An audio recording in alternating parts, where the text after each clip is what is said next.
Hi John, you have a story there that John B. Keane wrote. It's quite a funny story. That's right.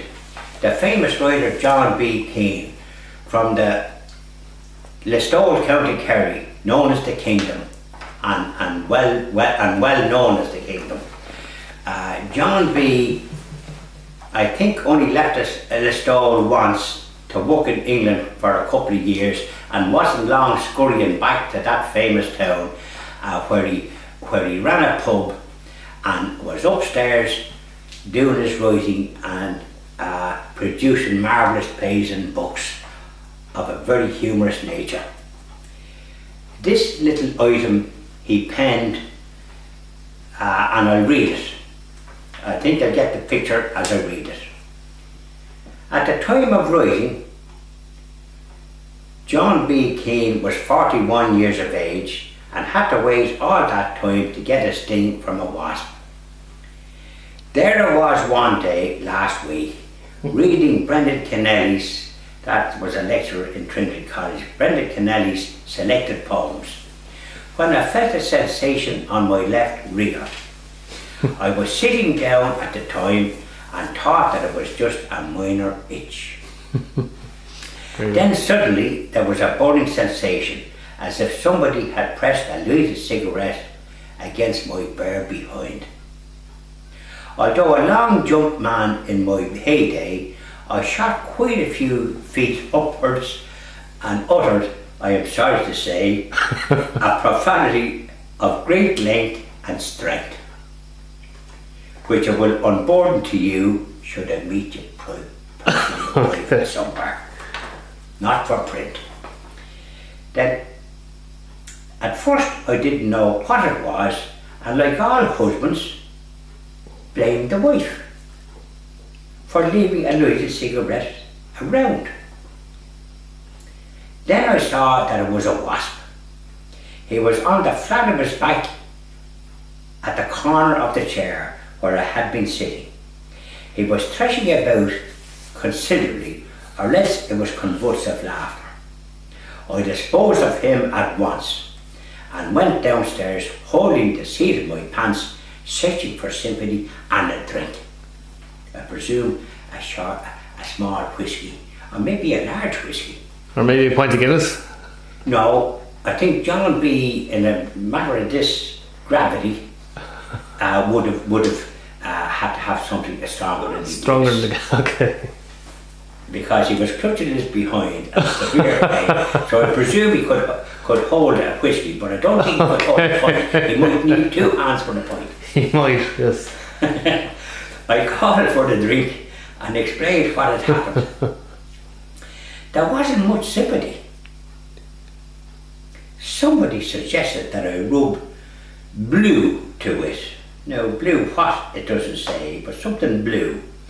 And somebody else said that it should be squeezed out. Then one man said, matter-of-factly, that a sting from a wasp at this time of year was often fatal. Poor John, worried man. Whiskey under this cuff could be fatal. Another man agreed with him and cited the case of a perfectly healthy man who succumbed to a sting in the month of November. In a flash, the missus was on the phone to the doctor. Heretofore, no sympathy for poor John. But when she heard all this could be fatal, then the assembled crowd asked him, what were you doing when it happened? They were curious, one man asked. I was reading poems, John said. In the middle of the day, he asked incredulously. He looked at the others as if what I had said was explained everything. He was, I suppose, reading poems. What could you expect? The missus reappeared. The doctor says you're to go down at once, she said. Down I went. He was waiting for me, and without more ado, he gave me 2 injections, explaining that it was the safe thing to do. He agreed that this time of year, there was a chance of thousands that a sting from a wasp could be fatal.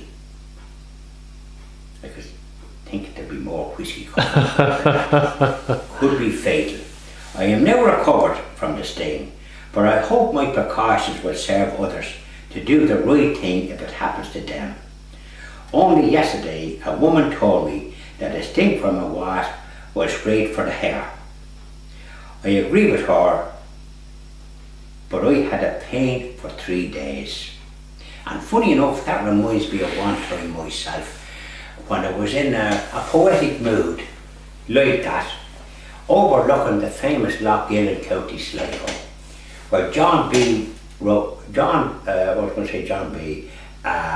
The famous poet William Butler Yeats wrote the poem about lake water lapping at your feet and linnet's wings, and a lovely quiet poem. This was a lovely evening, as I was had partaken of a coffee and a sandwich from my flask. I was working at this particular time in the business I was in the pet food business. And I was looking at the lake and pondering what the famous poet said. What do you think happened? I felt an itch on my arm and a bumblebee was on it. I pushed him off and hoped that he didn't leave his mark.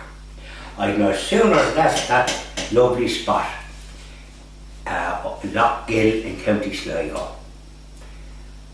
By the time I got to Boyle County Roscommon, known as the Killarney of the West, my hand had swelled. I went into a chemist shop, Ryan's, which has since closed, and they gave me some kind of a tablet. It didn't do anything, and the following morning I had to proceed around to another chemist shop called Brogan's in that town, and they gave me something more suitable for to deal with the swelling. I recall that episode, and when I read about John B, I had some sympathy for him. Because something similar happened to me. Absolutely. Thank you very much, John, for those lovely stories. You're welcome. Yeah, okay.